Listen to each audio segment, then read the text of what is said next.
Et on attaque cette fois-ci avec la partie encapsulation.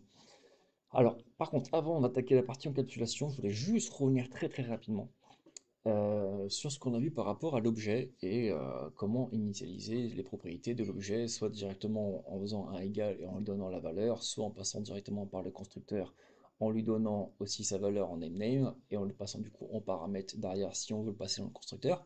Ça, on l'a déjà vu dans la partie précédente. Mais j'ai oublié une façon de vous présenter ce qu'on peut faire également, c'est que quand on va instancier la classe pour en faire un objet, on peut le faire à partir de l'instanciation sans le passer en paramètre ici. Et ce qu'on va faire, c'est qu'on va faire un new dog, et là on va ouvrir ici à cet endroit, et ce que là on va pouvoir accéder, avec les accolades, on va pouvoir accéder en fait aux propriétés de l'objet. Donc là c'est par exemple je fais name, et ben j'ai accès à name, et là du coup je peux lui mettre le fameux Toto, parce qu'on aime bien Toto. Hop, et ici je peux lui donner sa size. Donc sa size, on peut lui mettre 40. On peut lui mettre son âge, il n'y a pas de souci, on va lui mettre 10, et ainsi de suite. Et à partir de là, du coup, les valeurs sont initialisées, et si je fais un console, hop, writeLine de dog.name, euh, hop, il n'y a pas de souci, on va faire ça autrement. On va faire ça même plus proprement. On va faire name, hop, dog, ça c'est une interpolation, plus,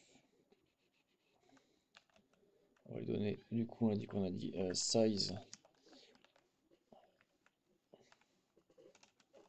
dog.size. Il restait du coup l'âge. Âge de point dog.âge. Voilà. Si on vient et qu'on exécute, s'il veut bien exécuter, voilà, on va y arriver. Et hop, on vient ici. Donc on a bien le nom Toto, la size 40 et âge 10. Voilà, le petit virgule que j'ai mis en trop, c'est pas grave. Mais du coup, les valeurs qu'on a initialisées, elles sont bien initialisées, on récupère bien de l'objet. Donc ça fonctionne très bien. Voilà, c'était la petite aparté par rapport à ça. Donc venons-en à nos moutons avec l'encapsulation. L'encapsulation, si je reviens ici sur mon petit diapo, on va venir, parce qu'on a fait du coup l'objet, les classes, ok ça c'est fait. L'encapsulation, il y en a trois, et un petit bonus avec le quatrième, internal. Mais on va voir public, private et internal. Le protected, on va le voir dans la prochaine vidéo parce qu'elle est liée au prochain sujet. Je pourrais que vous le démontrer via le prochain sujet. Donc public, private, internal. À quoi ça correspond tout ça? Public, c'était le fameux mot-clé dont je vous ai dit pour l'instant on s'en occupe pas. C'est comme ça qu'on va déclarer une propriété, le constructeur et les méthodes. Et même les classes de base. Normalement une classe, euh, c'était internal, mais soit c'est internal, soit c'est public. Ça va être la portée d'accès de la classe qu'on veut mettre en place. Le public, c'est simple, c'est public, voilà. Tout le monde y a accès. Tant que le projet il est référencé, on peut y avoir accès. Et le cette partie projet référencé, c'est très important. Vous allez comprendre après pourquoi. Donc là, tout le monde y a accès. Programme, là, j'y ai accès, il n'y a aucun problème. Maintenant, si je reviens sur le fameux name, mais que je le mets en private, qu'est-ce qui va se passer? Et que je regarde un programme, et ben le name, tadam, et ben je ne peux plus le modifier. Là, il va me péter une erreur et va me dire dog name est inaccessible dû à son niveau de protection. Je n'y ai pas accès, c'est privé. La seule façon d'y accéder, c'est par la classe en elle-même. En dehors de la classe, je n'y ai strictement pas accès. Et c'est pour ça que du coup, des fois on peut avoir des propriétés en privé ou des champs privés. Pour initialiser les valeurs, et ben qu'est-ce qu'on fait? On passe par le constructeur, et là on va lui donner le fameux Toto comme on avait fait au début avec ce constructeur. String name, on lui a passé Toto, et là lui par contre il va pouvoir aller lui donner sa valeur initiale qu'on lui a donnée en paramètre dans le constructeur. Et une fois ça que c'est fait à l'instanciation de la classe pour faire un objet, on ne pourra plus le modifier derrière. C'est à usage unique on va dire. Là si je fais name, je n'ai plus accès, je ne peux plus aller le modifier. C'est terminé. Si on veut le modifier, il faudra faire une méthode spécifique derrière, mais ça n'aura plus de sens, autant le mettre en public. Voilà. Après, ça peut être modifié en interne, suite à des raisons d'un calcul ou autre qui fait que ça va modifier la valeur, mais on n'y aura plus accès, ça va dépendre d'une autre valeur. Mais encore une fois, c'est des cas très particuliers. Il faut dire que private, c'est vraiment accès uniquement par ça dans la classe en elle-même. Public, ça a une portée partout tant que la classe et le projet est référencé à différents endroits. C'est la même chose d'ailleurs pour les méthodes. Là, run, si je reviens ici et que je fais mon petit dogo .run, je lui passe les fameux 3000. Là, j'y ai accès, il n'y a pas de souci. Si je maintenant je le mets en private, voilà, et ben là, il va me péter ma petite erreur en me disant que le niveau d'accès, voilà, dog run is inaccessible due to the protection, its protection level. Je n'y ai pas accès. Voilà. Donc, parce qu'encore une fois, la méthode, on peut y accéder uniquement par sa classe en elle-même. Là, pareil, dans le constructeur, je pourrais très bien appeler run, que ça ne lui poserait pas de problème. C'est pas forcément clean, mais c'est pour montrer qu'on peut y avoir accès et ça ne le dérange pas. Hop. Et là, on va le repasser en public. Du coup, voilà, vous avez pu voir le private, vous avez pu voir le public. Le private, on peut d'ailleurs aussi également le mettre sur le setter.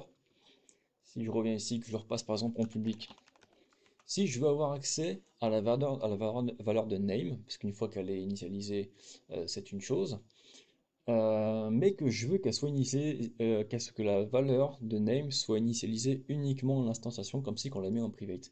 Ce qu'on peut faire, c'est qu'on peut mettre le set en private. Là, je viens et je le passe en private. Là, du coup, ce qui va se passer, c'est que, encore une fois, si je viens là, si je fais name égale Toto, petite virgule, ça sera pas trop. Là, il va me dire, encore une fois, bah, je n'y ai pas accès. L'accessoire ne le rend pas accessible. Par contre, j'ai quand même accès derrière, parce que vous avez vu qu'il me l'a proposé, donc il est visible. Name, vous voyez, mais là, il me le propose par contre. Parce que la propriété en elle-même, elle est publique. Donc j'y ai accès. Mais pas pour le modifier. Donc si je viens ici, que je fais dog.name, enfin que je vais mettre dans un console write,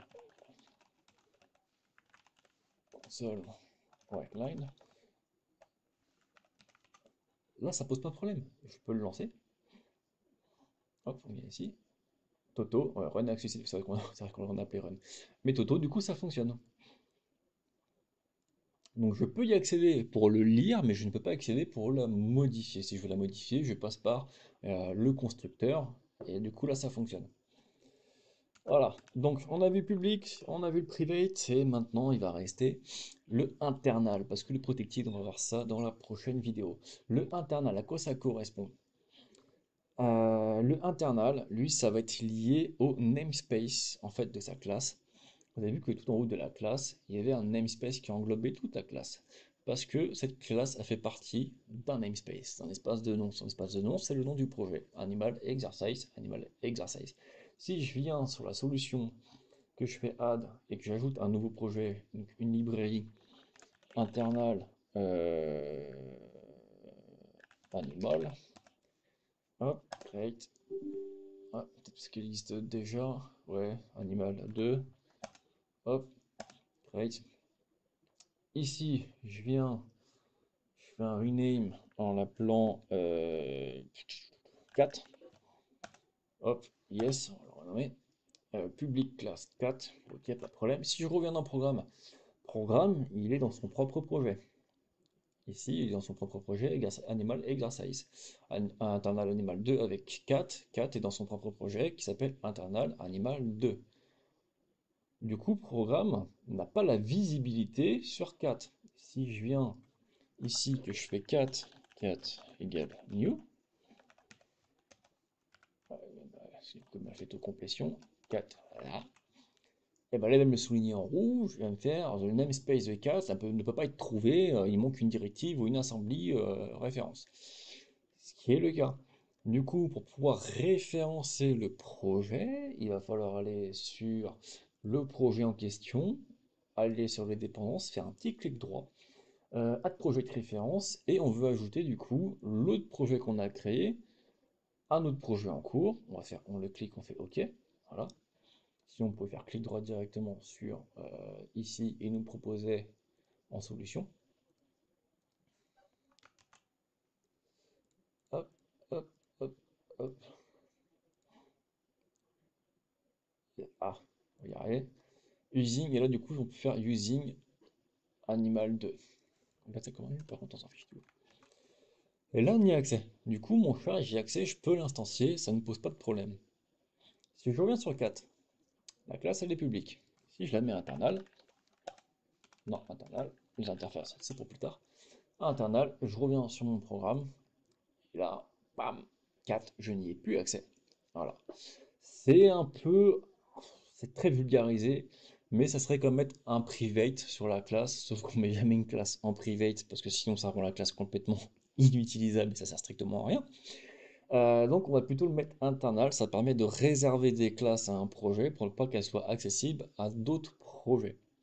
Tout simplement. Donc on les met en internal pour que ça reste cloisonné à son projet. C'est un niveau de sécurité. Voilà. Ni plus ni moins. Donc du coup, si on veut avoir accès à ce petit chat, on va le passer en public. Et voilà, tac, ça c'est fait. Et là, il sera content. On peut récupérer notre chat. Voilà, c'est fait. Donc du coup, on a vu les publics, les privates, le internal qui est plutôt réservé à la classe. Et après, on va voir le protected dans la prochaine vidéo avec l'héritage. Donc on se dit à tout de suite.